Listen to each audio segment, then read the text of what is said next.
Welcome to a new Bitcoin Books video. Today we're diving into Saifedean Ammous's The Fiat Standard.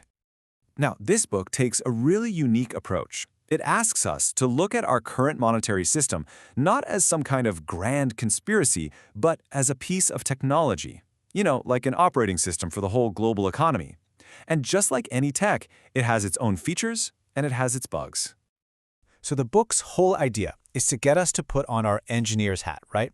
To really examine the design of fiat money from the ground up. What was it actually built to do? And maybe more importantly, what are its unintended consequences? Let's get into the diagnosis. So what problem was this new technology, fiat money, supposed to solve in the first place? Well, according to the author, it all comes down to one single concept: saleability. Now, saleability is basically how well a good works as money. And you can break it down into two key jobs. First, how well it holds its value over the long haul, that's saleability across time. And second, how easy it is to move around and use for trade, that's saleability across space. And right here, this is the fundamental trade-off that really gets us to our current system. Think about it. Gold is absolutely incredible at holding value for centuries, right? It's got amazing saleability across time. But trying to move giant gold bars across oceans to settle trade, that's super slow, it's expensive, it's risky, it has terrible saleability across space. Fiat money just completely flipped that script. It's digital, it's weightless, making it perfect for fast global trade. But the catch: its value is constantly getting eaten away by inflation, which makes it a really poor way to save for the future.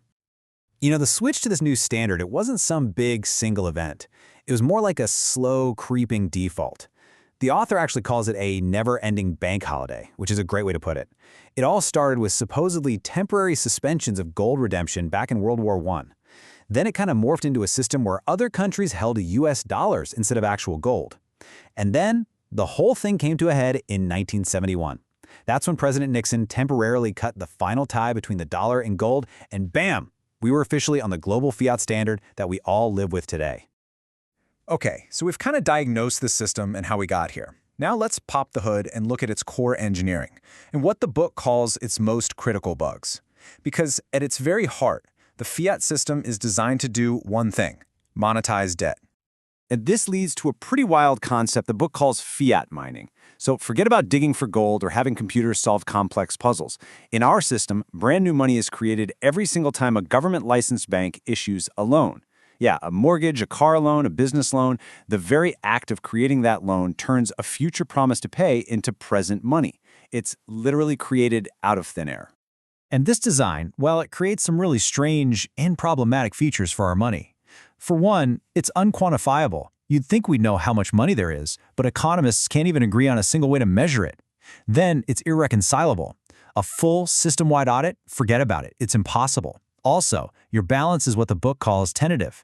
It can be frozen or even confiscated by political decree. And maybe the weirdest of all, it's negative. The entire system is built on more debt than there is money. So if you added up all the assets and all the debts, the net sum of all balances is actually less than zero. Wild. So what does all that mean for us day to day?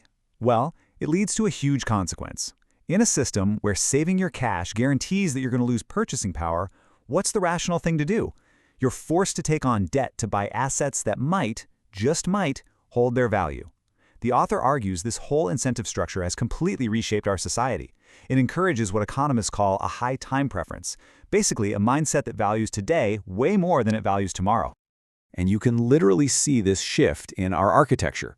I mean, look at this. On the left, we've got a library built in 1895 under a hard money standard.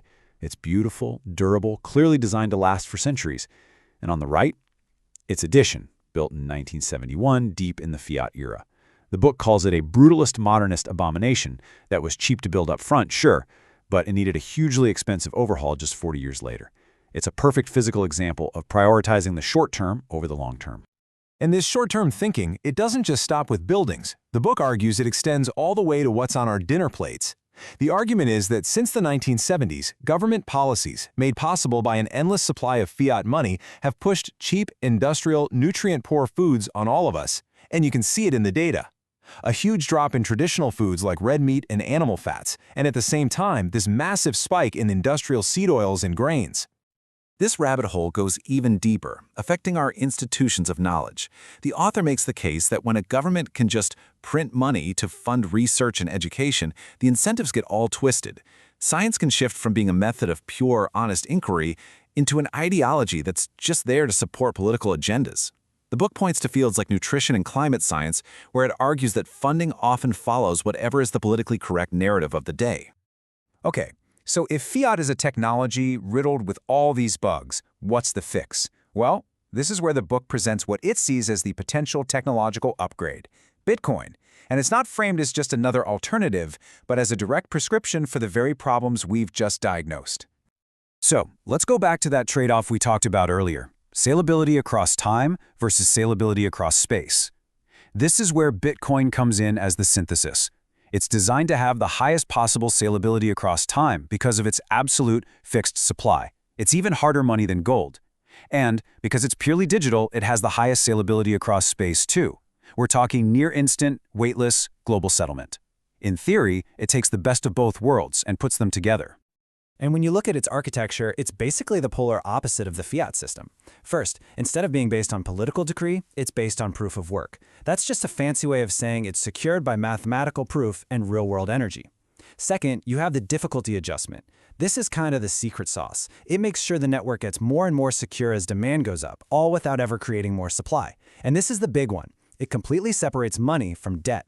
Bitcoin is a hard asset, a present good that you hold yourself. There's no counterparty risk. It's not a promise from someone else. It is the thing. And all of this brings us to the book's conclusion, which really lays out a pretty stark choice for the future of money. The argument is that we're not just choosing a currency here, we're choosing a technological and, really, a societal path forward.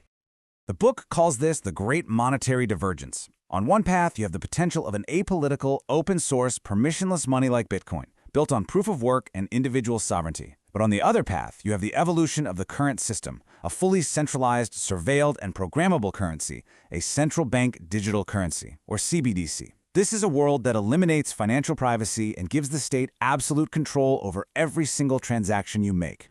And this is the final provocative question the author leaves us with. Is our future going to be a technological upgrade to a better system, or are we heading for a kind of monetary apartheid? A world split between a free, open financial system and a completely controlled, surveilled one. For those who want to learn more, the link to get the book is available in the video description. If you found this content interesting, please subscribe to the channel and like it to help us reach as many people as possible. Thank you.